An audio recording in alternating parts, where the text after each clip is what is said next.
하나님의 무한한 희생 9번째 시간입니다. 하나님의 모든 보화와 온 하늘을 다 주신다 하는 문제입니다. 불멸의 생명인 하나님께서 역사적인 죽음인 증거가 신성 세 분을 주시고 하나님의 생명도 주시고 하나님의 권세도 주시고 하나님의 능력도 주시고 모든 보물을 주시고 온 하늘을 주시고 모든 것을 다 주시고 성도가 후사되게 하시고 후사가 감당할 수 있도록 신성을 만들어 주시는 이 모든 것 가운데서 이제 4번까지는 전에 말씀을 드렸습니다. 오늘은 모든 보물을 주신다 하는 문제입니다. 온 하늘의 모든 보물을 다 주시겠다 그랬어요. 하늘의 보고의 영원한 부를 상속받을 것이다. 희대소망 651페이지입니다. 그리스도께서는 저들로 하여금 하늘의 보고의 영원한 부를 당신과 함께 상속받도록 하기 위하여 아무리 비천할지라도 아무런 봉사라도 하실 수 있다는 증거를 주셨다 그랬습니다. 아들과 함께 가장 풍부한 보물을 주실 것이다. 1설교 185페이지입니다. 하나님께서 그분의 아들을 주셨을 때 그분은 그와 함께 하늘에 가장 풍성한 보물을 주신 것이다. 그분은 온 하늘을 주셨다 그랬습니다. 온 하늘의 보화를 쏟아 놓으신 보물을 주셨다 그랬습니다. 화이주석 요한복음 1장 1절로 3장 14절에 보면 그의 생명을 포기하셨으니 그는 그의 생명을 희생제물로 내어놓으셨다. 인류를 구원하기 위하여 온 하늘의 보화를 한 선물 속에 쏟아놓으신 것이다. 온 하늘의 보화를 다 예수님과 함께 쏟아놓은 것이다 하는 것입니다. 교육 307페이지입니다. 우주의 모든 보화가 하나님의 자녀들의 연구를 위하여 개방된다. 우리는 여러 세기 동안 하나님께서 손수하신 사업을 숙고하여 얻은 보화를 나눠받을 것이다. 영원토록 다함없이 우리에게 선물로 주어질 것이다 그랬습니다. 그리스도와 함께 하늘 보물을 상속할 수 있다 하는 것입니다. 하늘 105페이지입니다. 하늘 가족들은 하나님의 후사인 동시에 하늘의 보물을 물려받은 예수 그리스도와 함께하는 후사이기도 하다. 그러니까 예수님과 같이 하늘 모든 것을 물려받을 후사이기 때문에 그렇다는 것입니다. 자, 요한복음 1장 1절로 3절의 화이주석에 보면 그가 죽으신 것은 죽음을 강요했기 때문이 아니라 자원에서 그렇게 하신 것이다. 이것은 겸손이었다. 인류를 구원하기 위하여 온 하늘의 보화를 한 선물 속에 쏟아놓으신 것이다. 물론 아버지 한 분만 돌아가셔도 되는데 예수님께서는 자원하셨던 것입니다. 그 희생적인 일에 당신도 참석하려고 자원해서 참석하셨다고 하는 것입니다. 일기별 324페이지로부터 5페이지 보면 하나님께서 당신의 아들을 주심으로 하나님의 풍성한 은사로서 온 하늘을 부어주셨고 하늘에 가장 고귀한 은사를 주셨으며 하늘의 보화들을 모두 우리에게 허락하셨다 그랬습니다. 무한한 선물이 주어졌을 때 감사를 일깨우려고 하늘은 분기했다 그랬습니다. 이 놀랍고도 무한한 선물이 주어졌을 때 하나님께서 주시는 것이 얼마만큼만 주시는 것이 아니라 모든 것을 다 주시니까 이 놀랍고도 무한한 선물이 주어졌을 때 온 하늘 우주는 하나님의 측량할 수 없는 사랑을 이해하기 위한 노력으로 크게 고조되었고 인간의 마음속에 그 선물의 가치에 비례되는 감사를 일깨우기 위해서 분기되었다 그랬어요. 너무나 많이 주시니 다 주시니까 하나님 아들께서는 죽지 않으셔도 되는 것 같습니다. 그런데 그렇게 하게 되면 우리는 구원은 받아도 모든 것을 다 우리에게 주실 수가 없기 때문에 하나님 아들께서 자원하신 것 같아요. 자원하면 당신도 돌아가셨기 때문에 당신이 하나님께서 받으신 모든 것은 다 우리에게 넘겨줄 수 있기 때문에 주시기 위해서 자원하셨다 하는 것입니다. 그분의 신성으로 죽음의 전진을 가로막을 수도 있었으며 죽음이 지배하는 곳으로 들어가지 않을 수도 있었지만 자원해서 그의 생명을 포기하셨으니 이것은 겸손이었다. 인류를 구원하기 위하여 온 하늘의 부활을 한 선물 속에 쏟아놓으신 것이다 그랬습니다.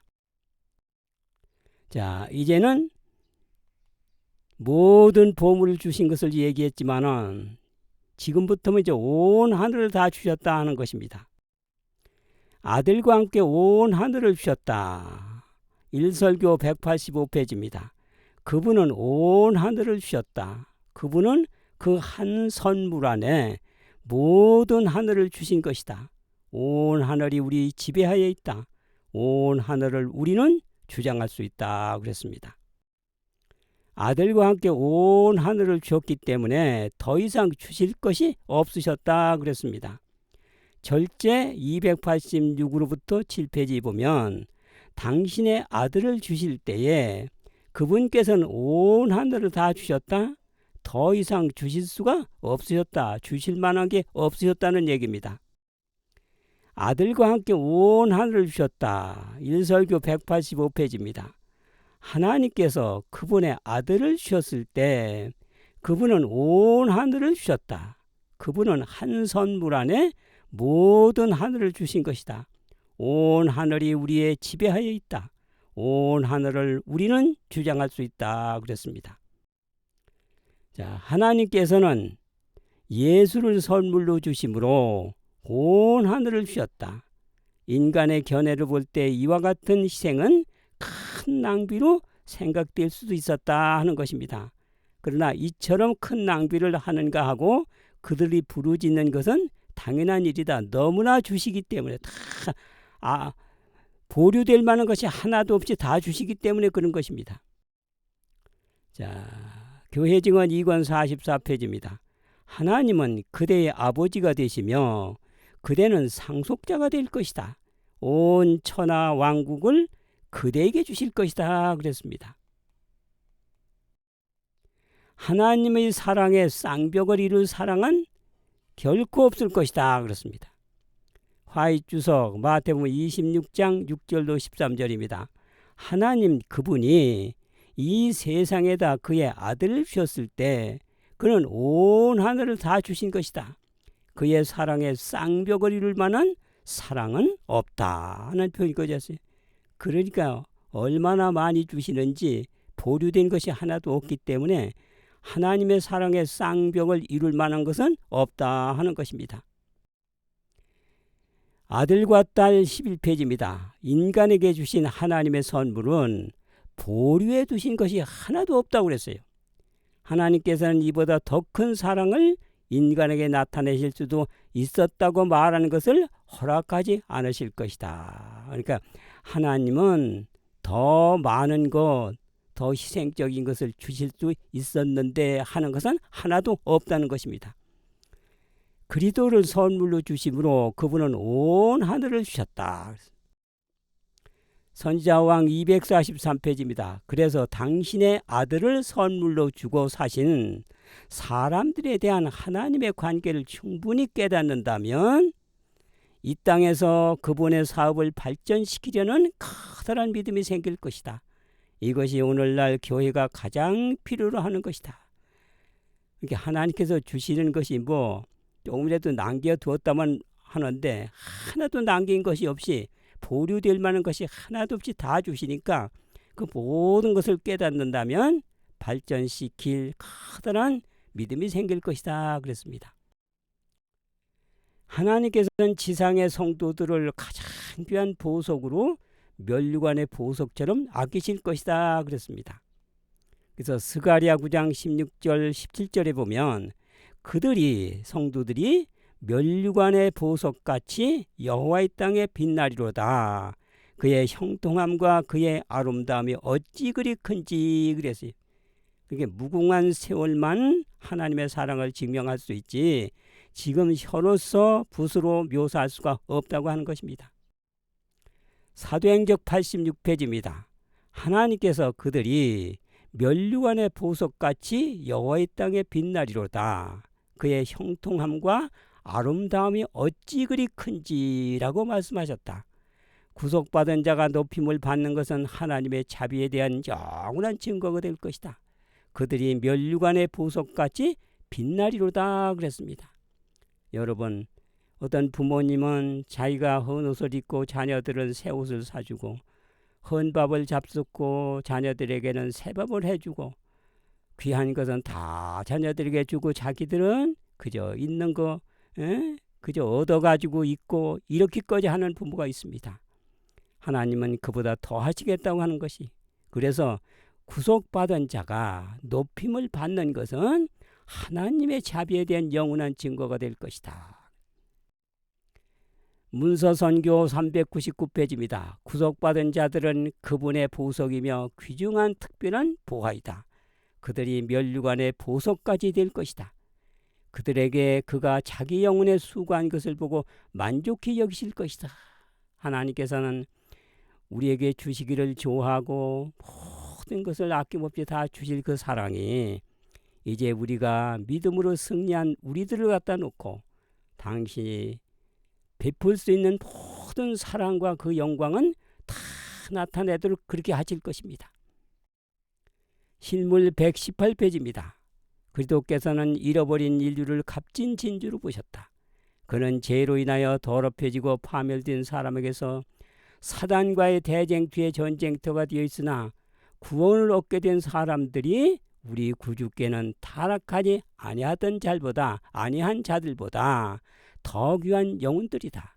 그는 우주의 모든 부유한 것을 보아 진주를 사는 데 써버렸다. 그리고 왕관에 붙이셨다. 그들이 면류관의 보석같이 여호와의 땅에 빛나리로다 하는 말씀을 하셨던 것입니다. 높은 부르심 322페이지에 이렇게 얘기했어요. 그리스도께서는 각 사람에게 다음과 같이 말씀하신다. 너는 나의 것이다. 내가 너를 값으로 샀다. 내가 너를 나의 독특한 보화로 삼으리라. 나의 대관식 날에 있어 너는 나의 기쁨의 면류관의 보석이 되리로다 한 것입니다. 하나님께서 성도들을 수종드시겠다고 하셨어요. 누가복음 12장 37절에는 주인이 와서 깨어있는 것을 보면 그 종들은 복이 있으리로다. 내가 진실로 너에게 이르노니 주인이 띠를 띠고 종들을 자리에 앉히고 나와 수종하리라 그랬어요. 우리가 하나님을 수종들고 섬기고 이렇게 해야 되는데 반대가 되어버리는 것입니다. 하나님께서 우리를 수종들겠다고 하는 것이. 여러분, 고등학교 3학년을 둔 부모님은 그 대학교 들어가게 하기 위해서 밤참도 해주고 건강도 챙겨주고 모든 걸 하면서 너는 학교에 합격만 해. 모든 것은 내가 다 책임지고 할 테니까 이렇게까지 자녀들을 사랑합니다. 너희는 악할지라도 그런데 하나님께서는 더 하시겠다는 것입니다. 초기문집 19페이지부터 20페이지에 보면 오라 나의 백성들아 너희들은 큰 환난에서 나왔고 나의 뜻을 행하였다. 그리고 나를 위하여 고통을 당하였다. 이제 만찬에 참여하여라. 내가 예배하였던 대로 너희를 섬기리라. 여기 보면은 우리가 고난받은 것은 하나님께서 나 때문에 고생받았다. 나를 위해서 고통을 당했다고 하는 것입니다. 온 우주의 영혼이 불순종의 죄가 나오지 않기 위해서는 죄가 들어온 지역에서 그 영향과 열매의 비참한 상태를 경험한 사람들이 그 얘기를 해야 되기 때문에 하나님께서는 온 우주를 영원히 죄에서 안전하게 하기 위해서 죄의 영향과 열매가 드러나도록 했고 그 허락 속에 우리는 태어나서 고난을 받았기 때문에 하나님께서 나 때문에 고생받았다. 나를 위해서 고생했다. 이제는 만찬에 참여해라. 내가 예배했던 대로 너희를 섬기리라. 얼마나 고마운 말씀입니까? 여러분, 이와 같이 귀한 하나님의 보물을 다 우리에게 주시는 거예요. 그래서 하나님의 모든 보화와 온 하늘을 주시는 이 엄청난 사랑에 여러분 하나님을 믿고 하늘에 가서 그 축복을 무궁한 세월 동안에 영원히 누리기를 바라면서 말씀을 마치겠습니다. 감사합니다.